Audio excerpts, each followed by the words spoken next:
Hello, everyone, and welcome back to our podcast, Mage Site. I'm Drew. I'm Josh. And I'm Chris. Luckily, our daughter is taking a nap right now. True. Yeah. Silly Freddy.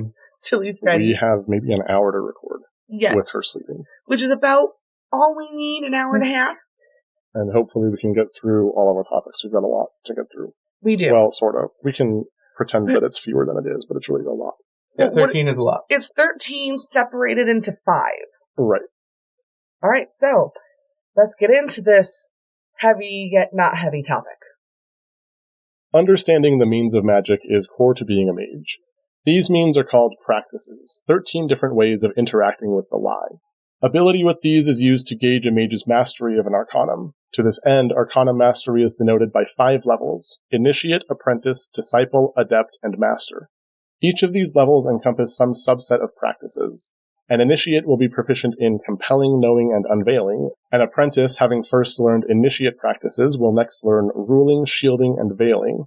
Disciples know Fraying, Perfecting, and Weaving. Adepts know Patterning and Unraveling. And finally, Masters know the arts of Making and Unmaking. Together, these practices allow for manipulation of any aspect of the Exarchs Lie. And jumping right into it, let's go into the Initiate practices of Compelling, Knowing, and Unveiling. Starting with knowing.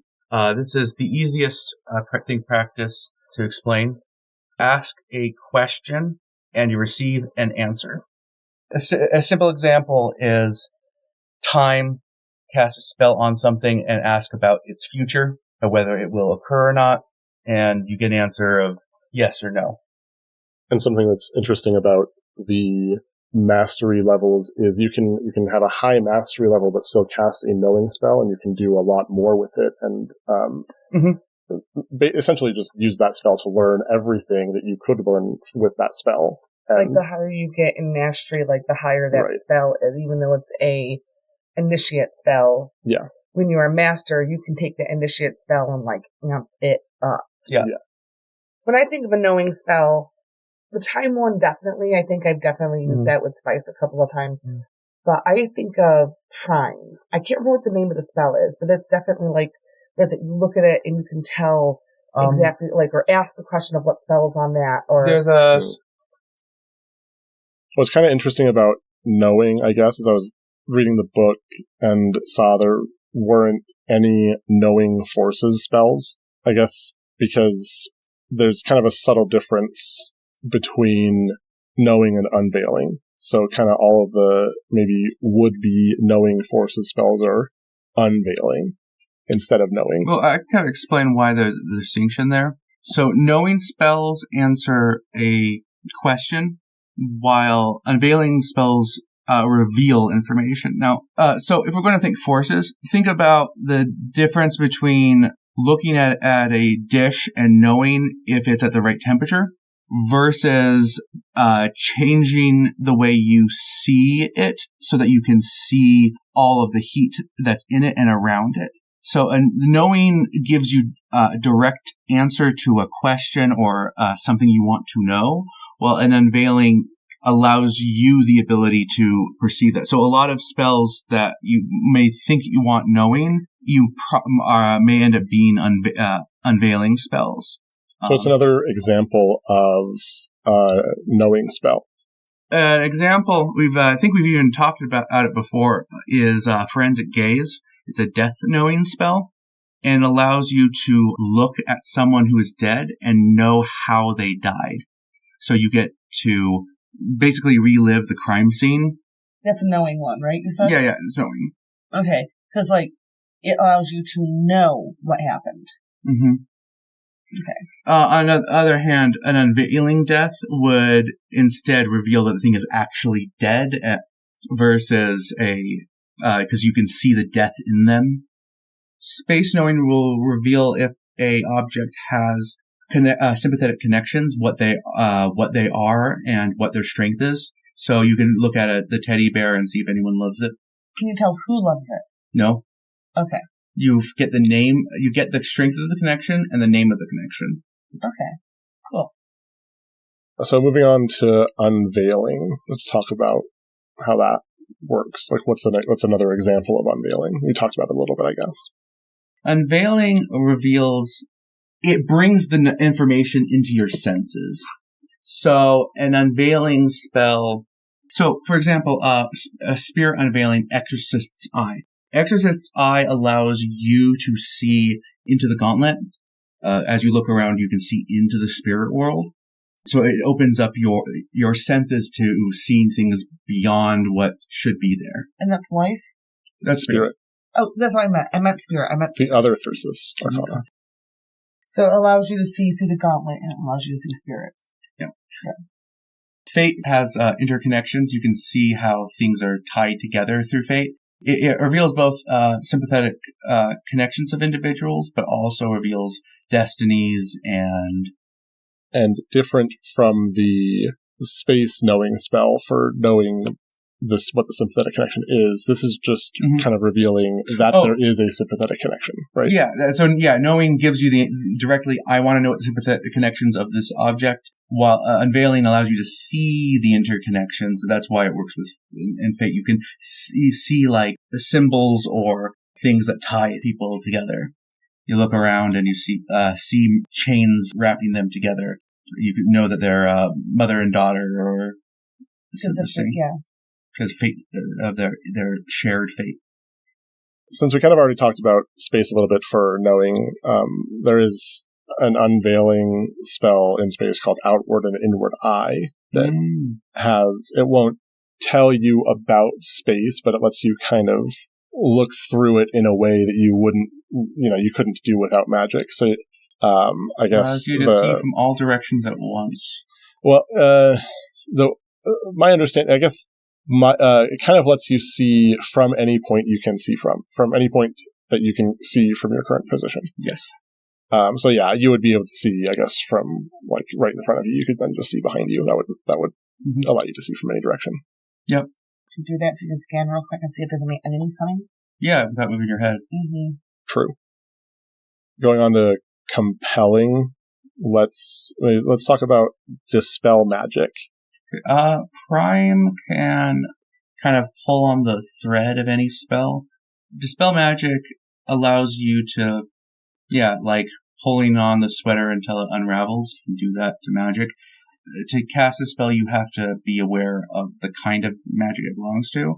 This is one of the more powerful abilities of Prime, to just slightly pull on a spell and break it at its most fragile point. That's what Prime can do? That's what Dispel Magic does, yeah. That's what Dispel Magic does with Prime. Cool. Yeah, so like even Initiate Prime mages are a threat to your magic. You just find the weakest link and break that. Yep. It's almost like coding. Coding is a very overmost way of looking at magic. Isn't that your one character? Yeah. Well, your current character is an overmost. Well, no, one character. Odin was. Oh yeah, he was, though he was on a massive overmost. Yeah. So I guess kind of did space for knowing and Unveiling. Mm-hmm. So we can do. I think it's called Ground Eater.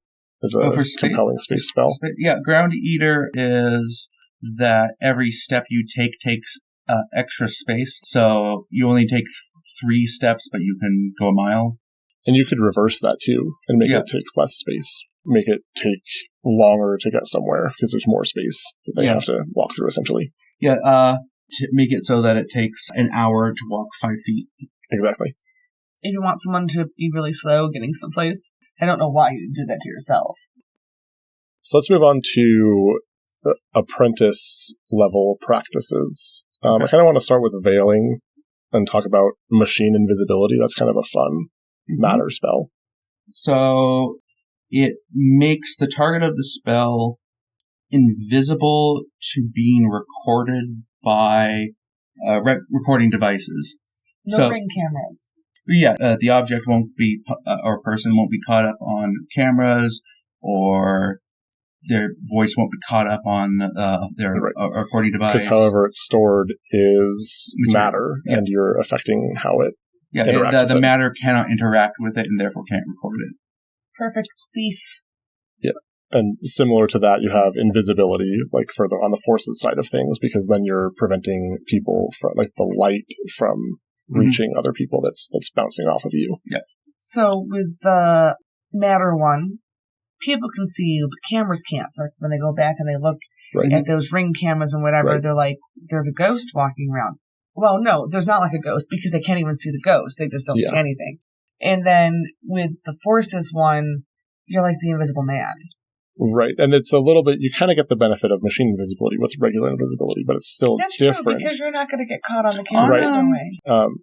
But at the same time, it might be weird to the people who are there that you're opening a door. Like, a door is just being opened, but nobody's there. It's ghosts. And so you might have some advantage to have the machine invisibility so that you're really just not making any electronic records of what you're doing, but you're still able to do it in a manner that's not raising the suspicions of the people who are in the vicinity. On the recording, the light effect, someone might see a ripple here or there. Oh yeah, so that wouldn't, because the light has to it has to bend around them. It wouldn't be a perfect invisibility effect on the machine too. So you would have, combining them would have a greater stealth effect. So spirit veiling can make you invisible to spirits. So you could be in an area that has a lot of spirit activity, and you can go without being harassed. Cool. Now, does that work in the gauntlet or just? Yes. Okay. So let's talk about shielding now, I guess. Okay, life shielding shields you from like bacterial infections and from living things. Saves you from diseases. Yeah. So shielding can protects you from the source. So yeah. Yeah, so you can protect yourself from diseases. Yeah. Cancer. So forces shielding could allow you to step into a fire unharmed. Space shielding would protect a sympathetic connection, so you can say, I don't want anyone to be able to use this connection on me. Or actually, you could even say, I don't want anybody to teleport me, and it's actually kind of the same spell that would do that.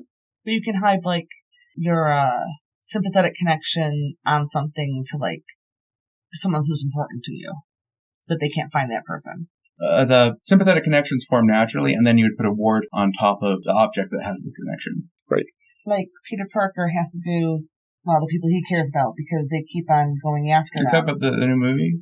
No, I'm just talking about Peter Parker in general. I mean, the people he cares about get taken and used. Same. If he could ward them and protect them so they couldn't find them, he can't. He had that kind of magic. Yeah, I imagine the purpose of a secret identity is a ward. Yes. Yeah.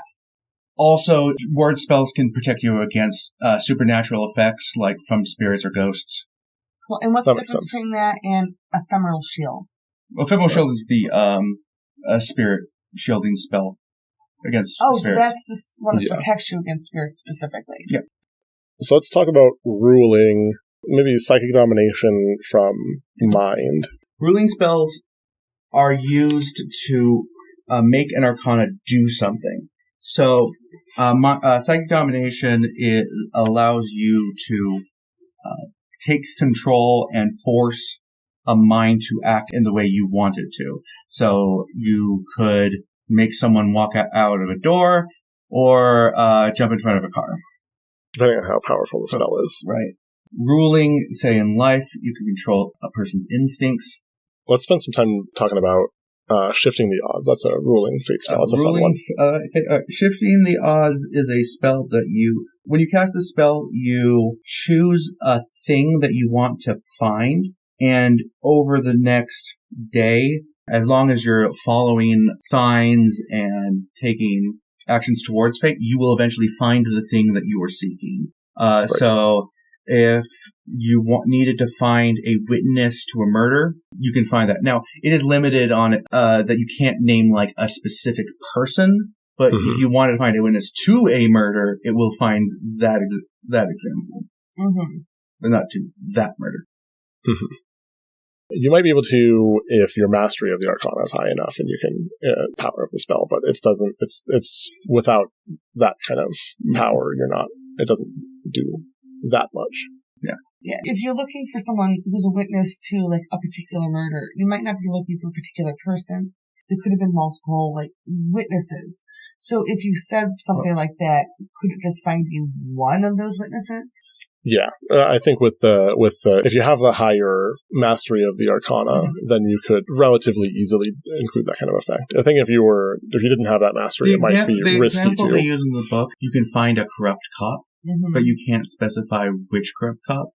But you can be like, I need a corrupt cop who has, because it could be multiple corrupt cops, but I need a corrupt cop who has information about this thing. And you'll get a corrupt cop who has information about that thing. But you can't go, hey, I want Jones to find me. I want to be able to find Jones, this particular cop who has knowledge of this particular thing. Yeah, the way the spell is phrased, it kind of suggests that probably to the storyteller's discretion, if you want to increase the specificity, then there are going to be additional costs on the spell, essentially, within the system. Did you have anything else you wanted to say before we move on? Anyway, either of you? Okay. So that's it with the Apprentice practices. Moving on to Disciple, let's talk about Fraying. Actually, co-location is a really fun space spell. I cast that one a lot with my first character. Fraying spells degrade an Arcana. In co-location's case, it's the distance between two areas. That space between them, it becomes less. And so the two locations are stacked on top of each other, meaning that I can be in two places at once. So, yeah, a co-located apple can be in your hand and on the desk at the same time. When you bite it while it's in your hand, does a bite come out of that when it's sitting on the desk? It's the same apple, so yes. Yeah. Cool. You can also use it to, put a portal on a surface to, make a portal between two locations. Yeah, so you could have the door to a closet actually connect to halfway across the world, say, Paris, France. So you open it and you walk into the hotel in Paris, France, or whatever, that you have the door. It was, we had all those portals in the campaign because I cast a bunch of portals. I cast co-location a lot. It was very easy for me to cast it with a lot of additional effects. Cool. What's another one? Fraying. So Fraying can, any kind of attack spell falls under Fraying as your, So life bashing damage? Yeah, you're causing their, muscles to break down and, to bruise. Is that the one that also you can make someone sick? You could compromise their immune system. Okay. Right? Cause you're degrading their capacity for life. And so they will get sick. And opposite of that, or somewhat opposite of that, perfecting. And with the example of life, you would be healing their wounds or maybe helping their immune system as the opposite of degrading their immune system. On top, or you could amplify the strength of any disease they already have. Or that too. With time perfecting, you can add time to something, making it age and disintegrate. Yeah, and that's actually, instead of fraying the time spell for the direct attack spell for time. Yeah, time is perfecting. Josh, you were kind of telling me about the reaching spell. I'm not that familiar with it, though. That's a weaving spell. So weaving is where you add the Arcana to the target. So in the case of reaching, what you're doing is you're mixing in the spirit world and the physical space so that what's in the shadow and in real space are merged. Now, what that can do is allow you to interact, grab things in the shadow, but it can also create a portal, an iris, to the shadow. Interesting. So if you want to start traveling the worlds, now we're at the point where that's possible. Cool. Weaving spells, it takes a property within a thing and then changes it. Not the entire thing, but that property. Yeah, weaving is kind of like a lateral change where fraying and perfecting are kind of degrading it or improving it, respectively. Mm-hmm. That's a good way of thinking about it. Yeah. Moving on to adept practices, there's patterning, and I like the golem spell with matter for that. You can kind of make something animate and do stuff instead of just not doing stuff. Yeah, so the key to patterning is that patterning transforms something from that arcana into something else of that arcana.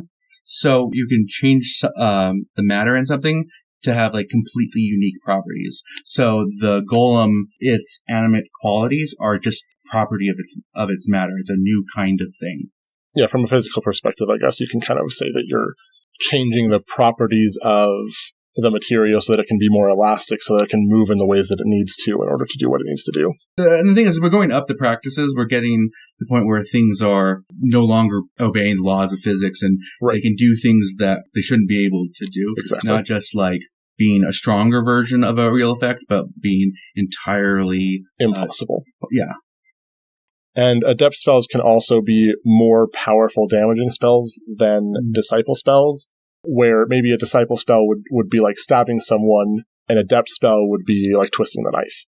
I'd pose the example that the disciple spell can punch you so hard that you go flying. A adept spell can light you on fire and burn you to an ash. Right. Yeah, twisting the knife doesn't really cut it as a description. It was a visual description for me. Well, it definitely indicates the if I'm attacking you with an adept spell, I'm definitely trying to end you, not just hurt you. Right.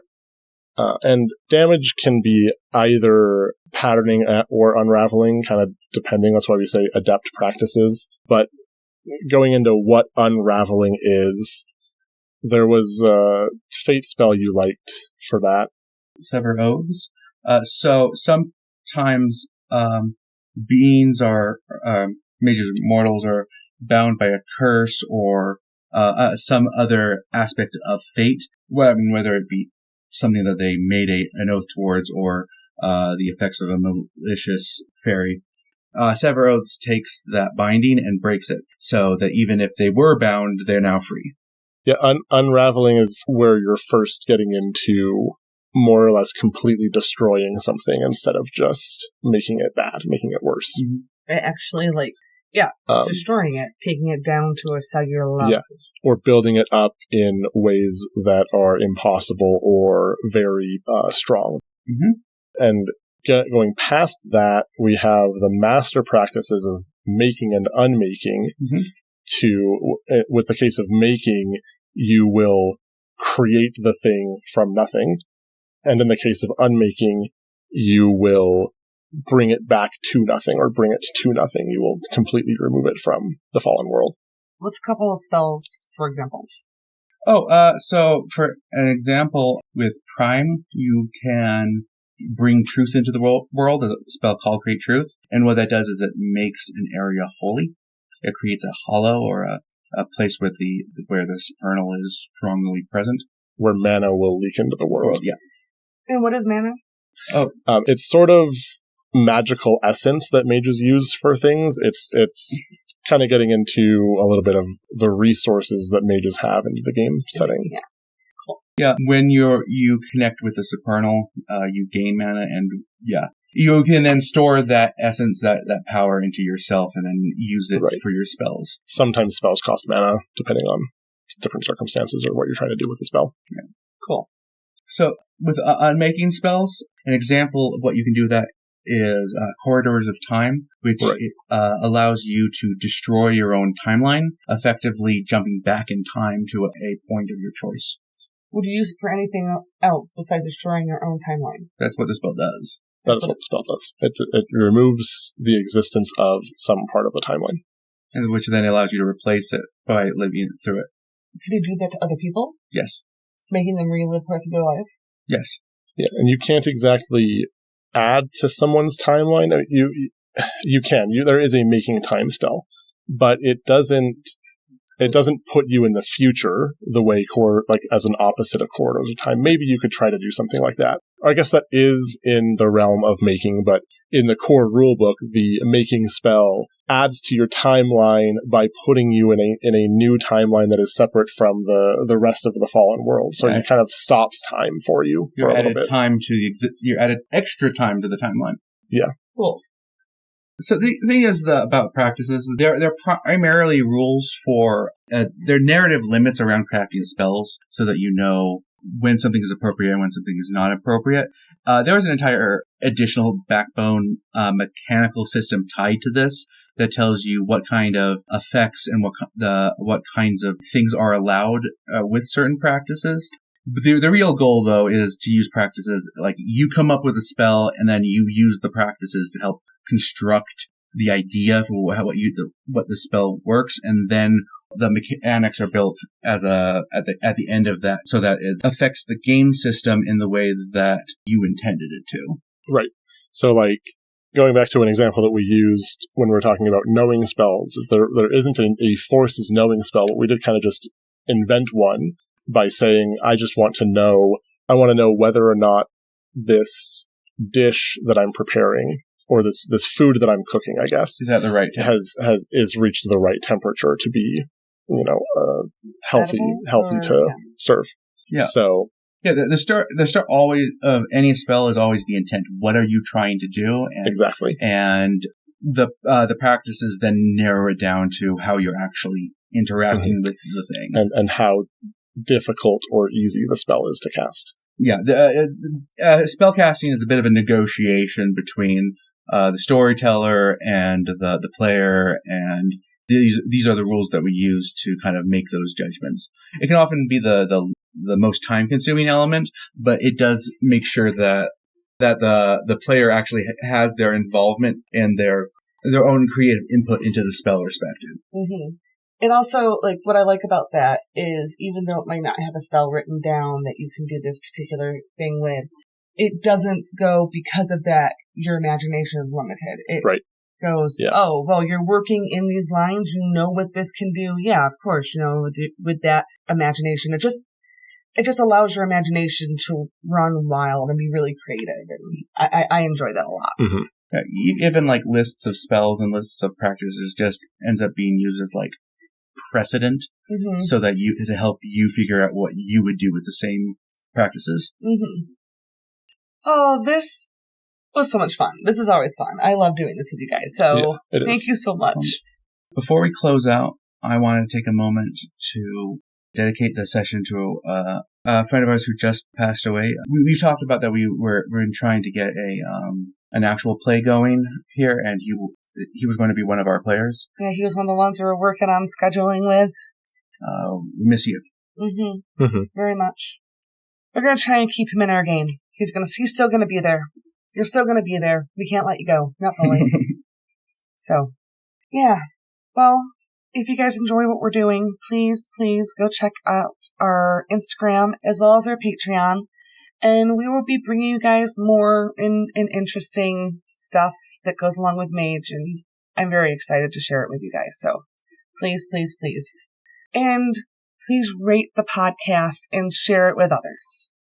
We want to make a wonderful community that embraces people and everything. So, bye. Bye. Bye.